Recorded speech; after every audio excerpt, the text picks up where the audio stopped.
다음은 이제 플렉스인데요. 플렉스의 개념이 사실은 원래 가장 중요하고 가장 어렵기도 하고 많이 사용돼요. 근데 아무래도 이걸 다 이제 인지하고 사용하기 조금 어려움이 있기 때문에 우리가 일단 이번 그 기간 안에 사용하는 거는 플렉스라는 거 하나만 사용할 거고요. 근데 이 다음에 일단 지금 다음에 좀 설명을 해드리고 넘어갈 텐데, 플렉스랑 사용할 수 있는 게 이런 것들이 있다 정도를 이제 봐주시면 될 것 같아요. 그래서 기존에 말씀드린 것처럼 플렉스는 그냥 플렉스 하나만 사용하게 되면은 세로로 원래 div라는 게 원래 그 가로를 꽉 채우는 단위라고 했잖아요. 가로를 꽉 채우는 거를 플렉스라는 걸 쓰면서 이제 그 눕혀주는 형태예요. 그러니까 차곡차곡 쌓여주는. 그래서 이게 원래 이런 식의 div가 있다고 하면은 이거에다 플렉스라는 걸 사용하게 되면은 이런 식으로 가로로 이렇게 눕혀지거든요. 가로축으로 이렇게 정렬이 되는 형태인데, 어떨 때 사용하면 좋은지는 저희가 직접 실질적으로 실습을 하면서 한번 진행하면 좋을 것 같고요. 플렉스를 사용하게 되면 기본적으로 플렉스 로우라는 게 굳이 쓰지 않아도 그 적용이 돼 있어요. 그래서 플렉스 로우라는 거는 가로축으로 된다라는 거고요. 플렉스에다 플렉스 콜이라는 거 쓰면은 그 세로축으로 이게 뭔가 이 역방향으로 돌려준다는 개념으로 보시면 될 것 같아요. 그래서 쓸 때도 보시면 여기 플렉스에다가 플렉스 콜, 플렉스 로우, 플렉스 콜이라는 거 같이 사용하죠. 근데 플렉스라는 게 없으면은 뒤에 있는 이 플렉스 콜이라든지 플렉스 로우가 적용되지 않아요. 그래서 플렉스랑 이제 같이 사용하는 것들이 좀 있어요. 그래서 이거는 일단은 그냥 참고해 주시면 되고, 저희 뭐 시험에 안 나오는 거니까 실습에도 사용하진 않을 거예요. 근데 이제 저스트5라는 게 뭐냐면은 플렉스를 사용하면서 가로의 어떤 그 정렬들을 좀 바꿔주고 싶은 거예요.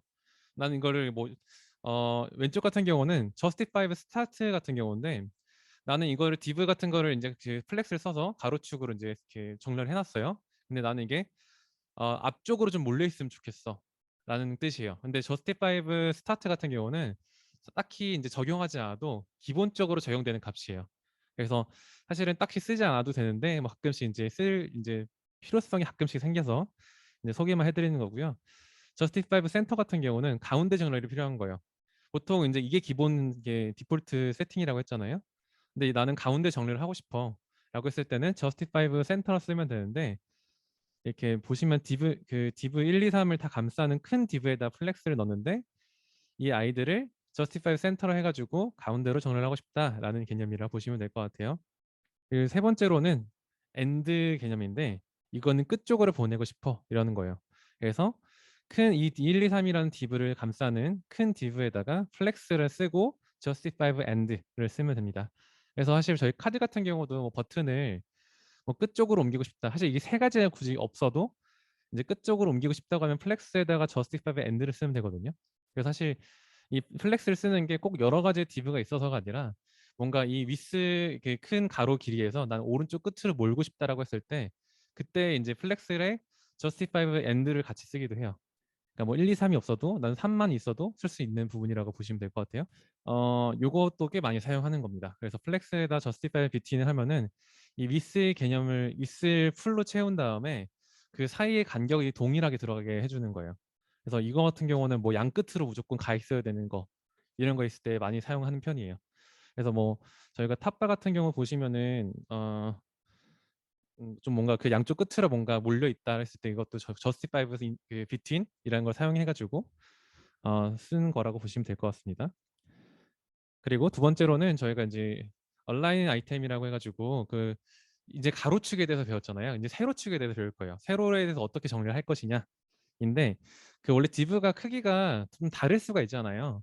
기본적으로는 스타트에 다 맞춰져 있어요. 그래서 이제 세로축이 가장 그 위 상단을 기준으로 이렇게 정렬이 되어 있는데, 그래서 보통 이거는 사용하지 않아도 기본적으로 적용되는 값이 이것도 아이템 스타트고요. 아이템 센터 같은 경우는 세로의 그 길이들이 좀 다른데 가운데를 기준으로 정렬되어 있죠. 이것도 꽤나 많이 사용하는 개념입니다. 그래서 이것도 동일하게 플렉스에다가 아이템 센터라는 걸 같이 넣어서 사용한다라고 보시면 될 것 같고요. 세 번째 같은 경우는 아이템 엔드라고 해가지고 세로축에서 하단의 부분에 이제 기준을 잡고 정렬을 한다. 그리고 스트레치 같은 경우는 원래는 이렇게 사이즈가 다른 애들이 그 가장 높은 이제 하이트 높이를 기준으로 다 이렇게 쭉쭉 늘려주는 거예요. 네. 그래서 어떻게 스트레치다라고 보시면 될 것 같고요.